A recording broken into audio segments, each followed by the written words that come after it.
Hello guys, TavHD here and welcome back to another video, and this was meant to be a pretty cool video because I bought two 15-inch PowerBook G4s. However, they have both been quite severely damaged in shipping. This is the box it came in, a reused Amazon box. This corner was a massive hole when it arrived. I have had these out of the box just to examine the damage, and I've managed to get a full refund. Luckily I didn't pay too much for these. It was £45 for both.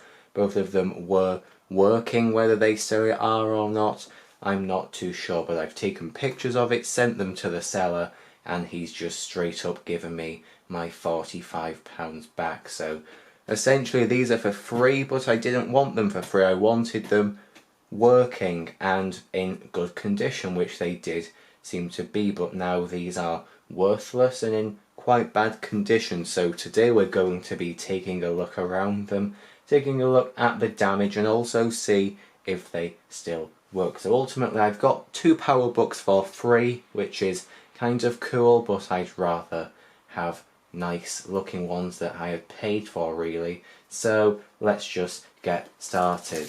This box is a complete mess, and I should also say the packaging was just utter crap. There was just bits of scrunched up brown paper protecting both of these. It was inevitable something bad was going to happen. So here is the first one. You can already see the damage on that corner. I'll just put that on the floor for now. I'll also get the other one out. This one doesn't look too bad until you see that bit. That's completely destroyed. I'll put that one on the floor too. Did also come with two chargers for these, as well as some other random charger which doesn't seem to be for anything. They are in the other room. They're completely dirty and horrible. I don't really want to touch them. And this is all the packaging that was in it, just this paper. It was never going to hold up. I should also say this came with Hermes. They aren't really known for being very careful, and I guess they lived up to their name. And also Hermes does not cover laptops if something goes wrong in shipping, which is always interesting. However, because it came with eBay pack link, there might be a way for the seller to get his postage money back. However, his own fault for packaging them like utter crap. So let's just get one of these up at a time. Here is the first one. First off, it's dirty. It's actually very dirty. I really don't understand why people don't clean things. This one, the latch does not work for the hinge. However, I did know that. It did say that in the listing, so that is not a new problem. Opening that up, that's just completely grotty. I will have to clean this before I try to turn it on.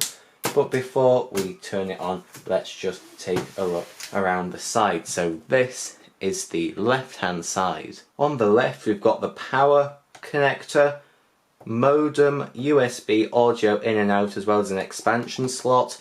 There's also an air vent there. On the other side we've got even more ports. We've got DVI, S-Video, Ethernet, Firewire 400 and 800, another USB and a Kensington lock. Also breathing vent there. On the front, of course, the button to open the lid, but it's not needed on this one.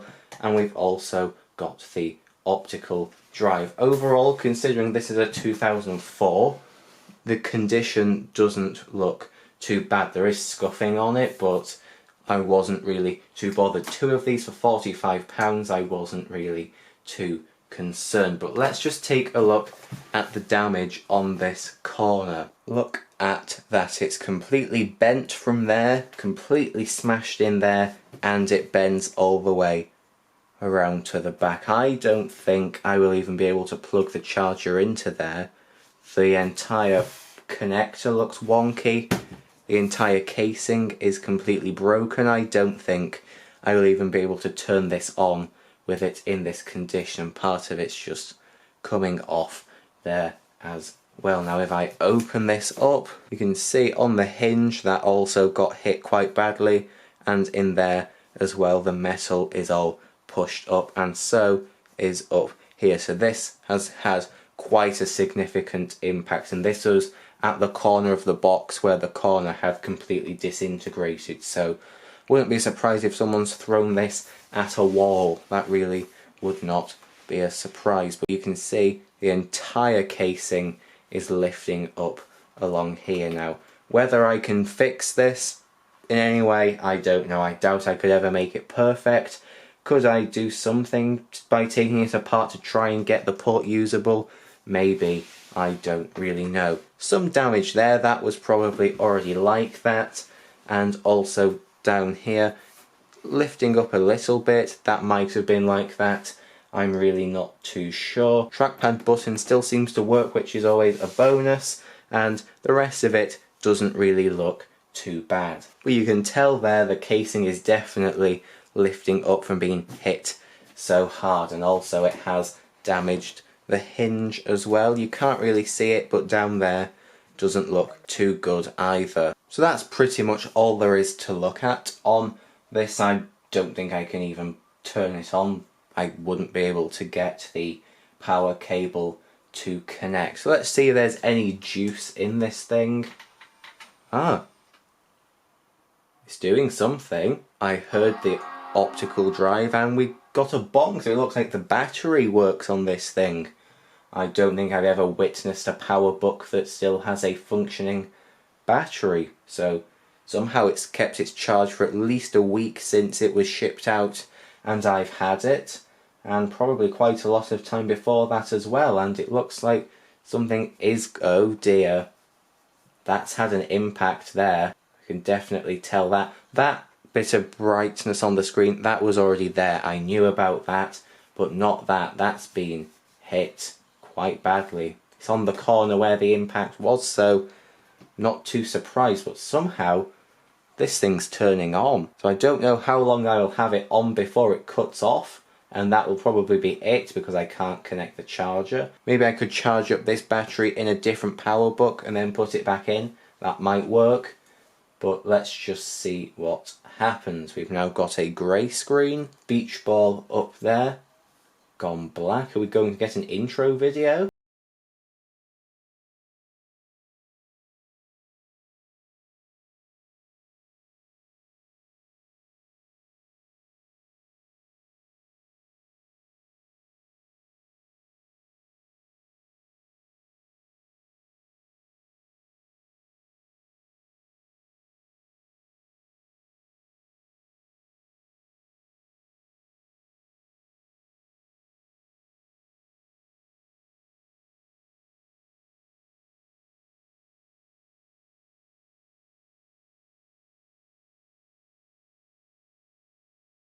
And we got an intro video. So it looks like before this was shipped out, it was reset, and it looks like the trackpad is working. Let's just click. Yeah, it looks like this thing seems to be working. I can hear the hard drive, but considering its age, I'm not too surprised. I'm actually going to shut this off before the battery dies. I'm not going to set it up today because I really don't know what I'm going to do with this thing, but that intro video was definitely very cool. I will probably clean this up before I install macOS or something like that. I'm really not too sure, but that is kind of a concern. How am I going to charge this? Because there's no way I can get a power cable in there. So I'm guessing in the future we can take this apart and try and bend the casing back. Who knows, we'll just have to see how it goes. So that is it for this PowerBook. There's nothing I can really do with that. It was quite fun to see the intro video, not seen the leopard one for quite a long time, so that was quite fun. But now I will get up the second PowerBook, and I'm pretty sure this one can be plugged in. So here is the second PowerBook, and that's just reminding me I didn't look what the specs were of the other one. I'll actually get that back a moment. So I don't know if you can see this or not, but we have a 1 GHz PowerPC G4 in this one, 256 megabytes of RAM, a 60 GB hard drive, as well as a combo optical drive. So quite a low end one, but still a pretty nice little machine. If I actually pan the camera, you can actually see the impact on this has damaged the bottom too. I didn't notice because I didn't tip it up before, but this is the corner where it got hit very hard, and it looks like it's completely bent and pushed the metal on the bottom too. So it must have been quite a significant force which got these two laptops. I kind of feel sorry for them. So we are now back looking at the second machine, and this second machine seems to have sustained most of its damage on the front here. This was facing the other way around in the box, so this was in, I think, the same place where the back of the other machine was. So this is the most broken bit on this one.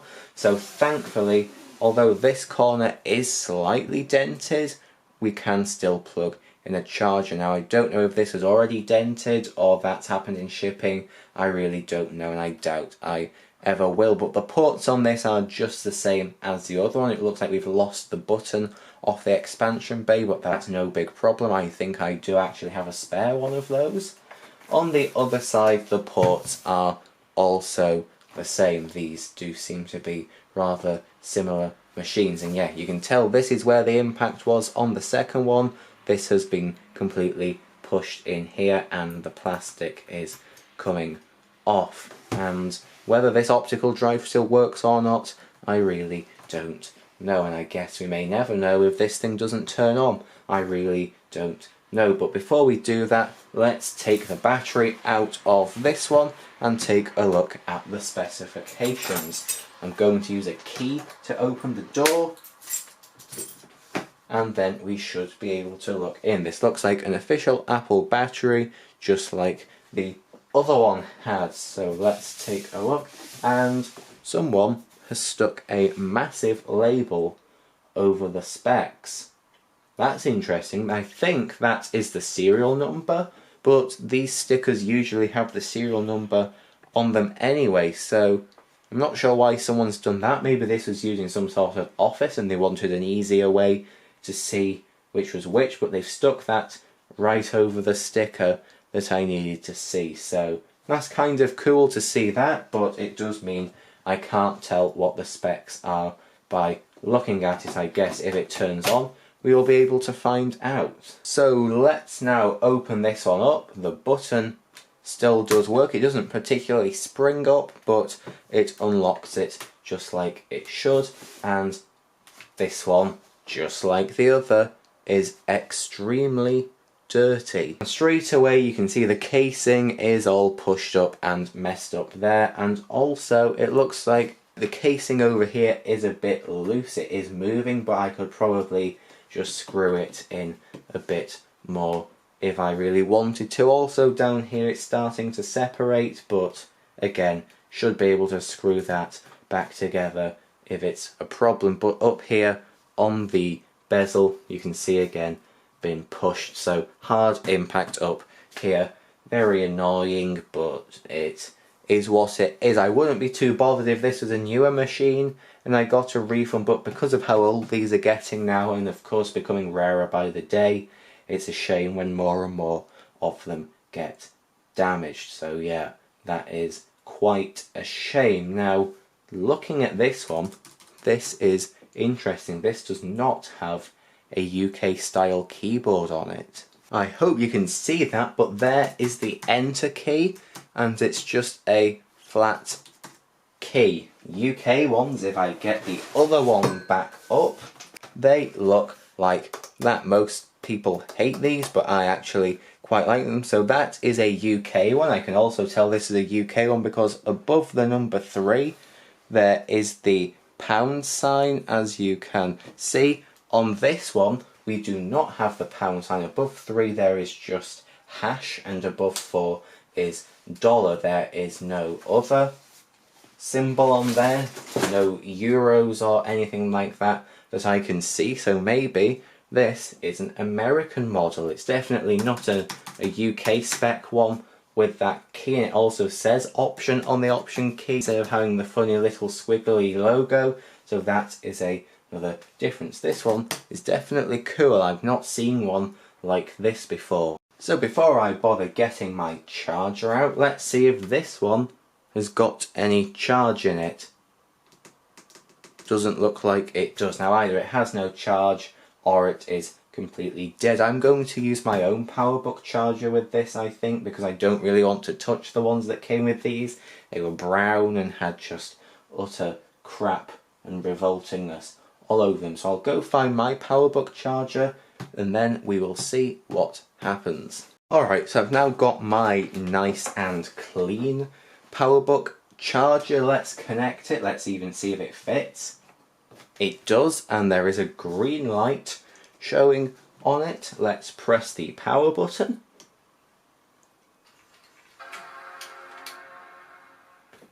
Now, I did hear the optical drive, but it did make a funny noise, so wouldn't be surprised if that was dead or seriously damaged. Of course, it will take a while to show up on the screen, but when it does, hopefully it will be working. I can see the backlight is coming on. There we go.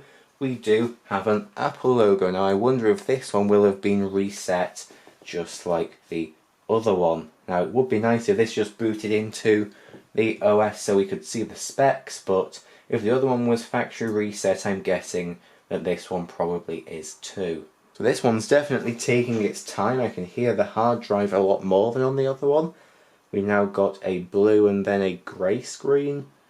We have a cursor which has turned into a beach ball. Cursor seems to be working. And I think we're going to get another intro video here.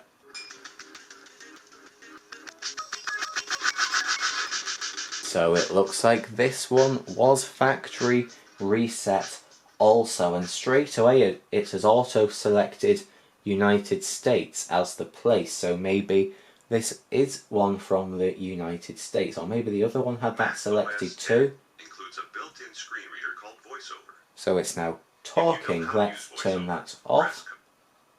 I have now muted that. The keyboard seems to be working. Maybe the other one was set to US 2, but of course we would want United Kingdom. Let's just click forward, see if that works. Yeah, this thing seems to be working just fine, so I think I will turn this one off. Also, I don't really want to sign up and do all that because I don't know what I will be doing with this. But that hard drive now seems to be squeaking. So I've now turned it off. I'll get the other one up too, because I think for this video that is where we are going to leave it. Now, I wasn't really too sure what I was ever going to do with these, even if they came, worked and were in good condition, but now I don't know even more. Is there any point keeping these? I basically got them for free, but they are in pretty crap condition. I don't think anyone would even want them. That's why the eBay seller let me keep them. He didn't want them back. He wanted to sell them in the first place, and no one would want them if they were like this. So do I just keep them and maybe do something with them in the future?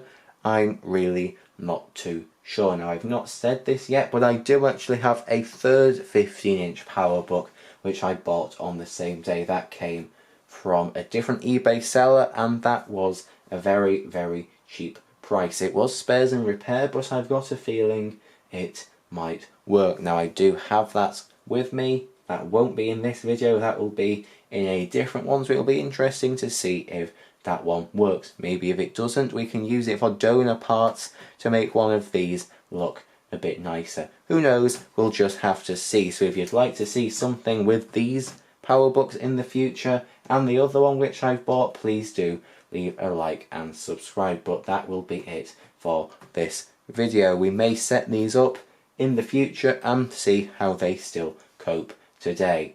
I'm guessing these are different spec models, so maybe we can do a comparison between them to see if paying extra back in the day really did make a difference. So if you want to see all this, please do subscribe, but that will now be it. Shame the seller did not pack these well. Shame Hermes didn't look after them, but oh well, it is what it is. I'll give these a clean, put them back in their box, and then we will revisit them another time. So thank you very much for watching this video. I will see you in the next one. Goodbye.